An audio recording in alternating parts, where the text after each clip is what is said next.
You think the secret to becoming unforgettable is being the loudest voice in the room, the most impressive resume, the best story she's ever heard? But here's the truth nobody wants to tell you. The man she can't stop thinking about isn't the one who said the most. He's the one who made her feel the most alive when he said nothing at all. Let me be clear from the start. If you're watching this because you want tricks, lines, strategies to manipulate attraction, you're in the wrong place. But if you're here because you're tired of being forgotten, tired of watching women choose chaos over your consistency, tired of wondering why you keep losing to men who seem to care less, then you need to hear this. And you need to hear it more than once. So do yourself a favor. Subscribe right now. Not because I need the numbers, but because you need the reminders. You need someone telling you the truth when the world is selling you comfortable lies. Hit that button. You'll thank yourself later. Now let's talk about what actually makes you unforgettable. The quality that burns into her memory so deep that every man after you becomes a pale comparison. It's not your words. It's not your achievements. It's not how much you can impress her or entertain her or validate her. It's something far simpler and infinitely rarer. It's your presence. Real presence. The kind that doesn't perform, doesn't chase, doesn't collapse under the weight of her mood, the kind that stays solid when everything around you is shifting. You think presence means being there physically, showing up, being available. That's the misconception. That's why you're confused when you gave her all your time, all your attention, all your emotional energy, and she still left. Or worse, she stayed but started looking at you like furniture, like you're just there. Presence isn't about proximity, it's about depth.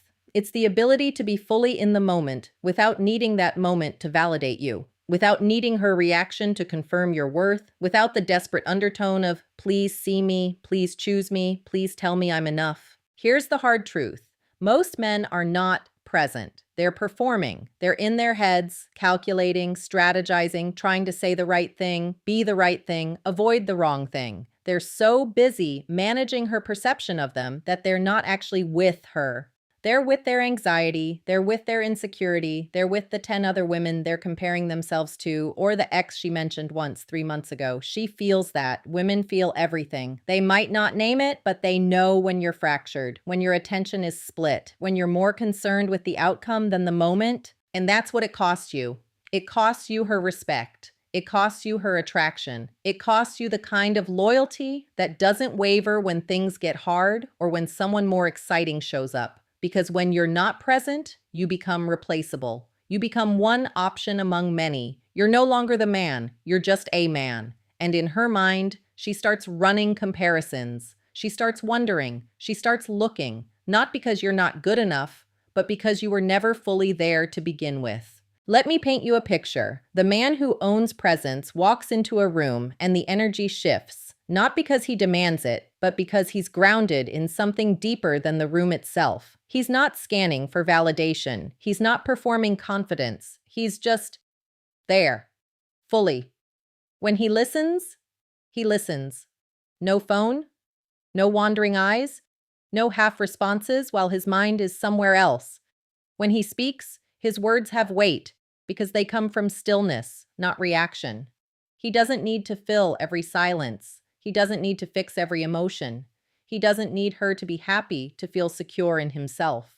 This man has boundaries that aren't walls. They're clarity. He knows what he's building. He knows what he stands for. He knows what he will not tolerate, not out of arrogance, but out of self-respect. When she tests him, and she will test him, he doesn't collapse, doesn't explode, doesn't chase. He stays, not in the doormat sense, in the unmoved sense. She brings the storm and he's the mountain. She brings the chaos and he's the stillness. And that contrast, that's what she's never felt before. That's what makes every other man feel shallow, reactive, desperate. Because let's be honest, most men she's met disappear the moment things get uncomfortable. They either run or they fold or they start performing harder to win back her approval. They make her emotions about them. She's upset and suddenly he's the victim. She's distant and he's spiraling. She needs space and he's suffocating her with reassurance seeking. That's not presence, that's dependence. And dependence is the fastest way to kill attraction.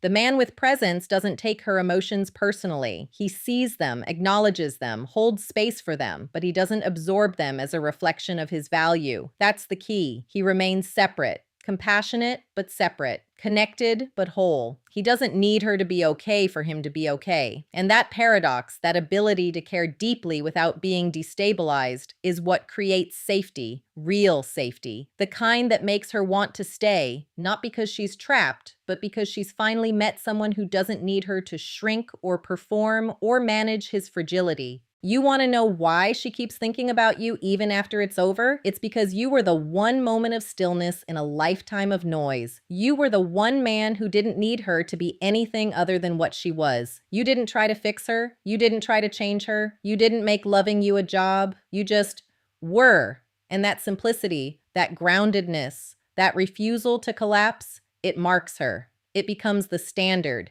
Every man after you is measured against that feeling, and most of them don't even come close. But here's where most men lose it. They hear this and they think presence means being passive, being the chill guy, letting her do whatever she wants with no standards, no expectations, no voice. No, that's not presence. That's absence.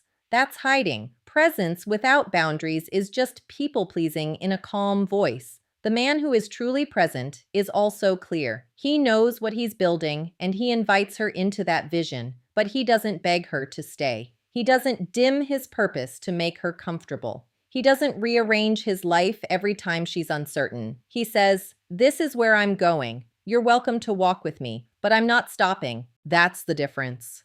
Presence isn't softness.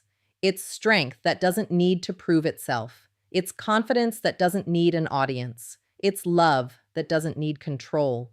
And women feel that difference in their bones. They might not articulate it, they might not even understand it consciously, but they know. They know when they're with a man who is whole versus a man who is hoping she'll complete him.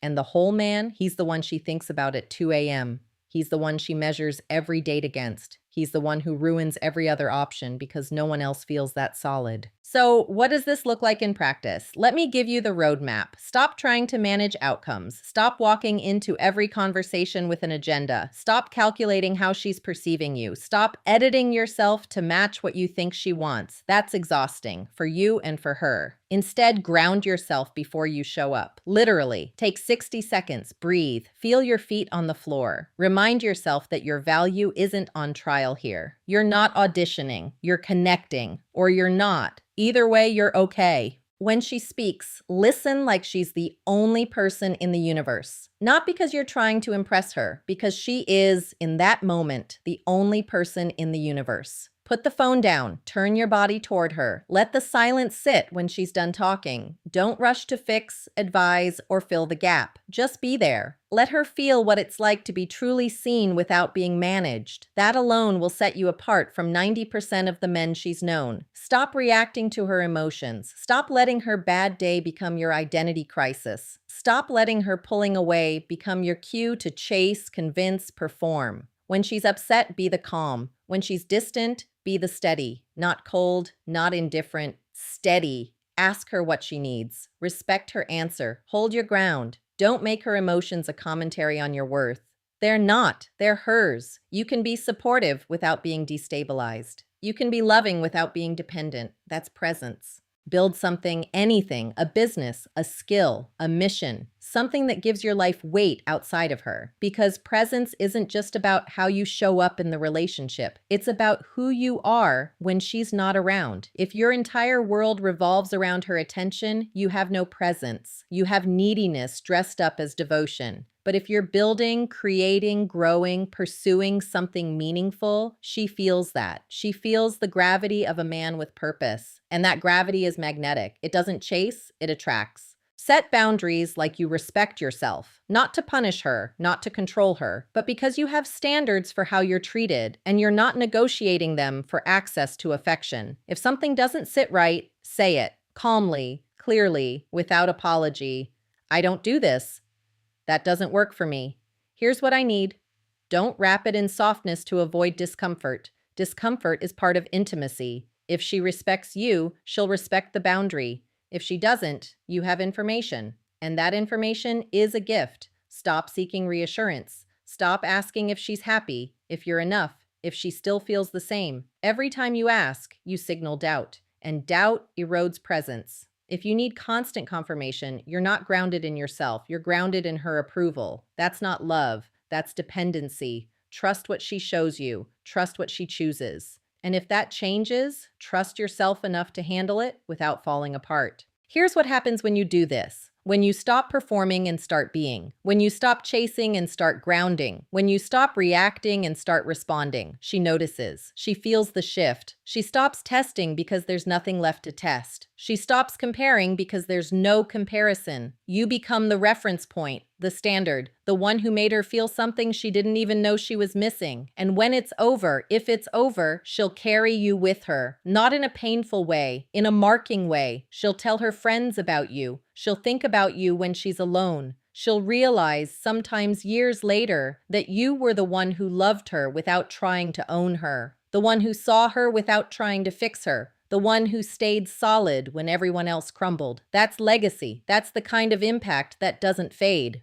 But here's the most important part. This isn't about her. It never was. Presence isn't a strategy to win women. It's a way of living that makes you unshakable. It's self-respect made visible. It's choosing yourself even when the world is asking you to fold. And when you live like that, when you walk through life grounded, purposeful, whole, you stop worrying about being chosen because you've already chosen yourself. And the right people feel that. They're drawn to it, not because you're perfect, but because you're real, because you're present, because you're the answer you've been looking for. So let me leave you with this. You are not the problem. Your sensitivity isn't weakness. Your depth isn't too much. You've just been giving your presence to people who didn't value it and performing for people who didn't deserve the real you. Stop that. Come home to yourself, build your life, set your standards, show up fully, and watch how everything changes. If this hit you, if you felt that shift, subscribe, because this is just the beginning. There's more truth coming, more clarity, more reminders that you're not broken, you're just breaking free. Join the thousands of men who are choosing themselves, building themselves, becoming themselves. You belong here, and we're just getting started.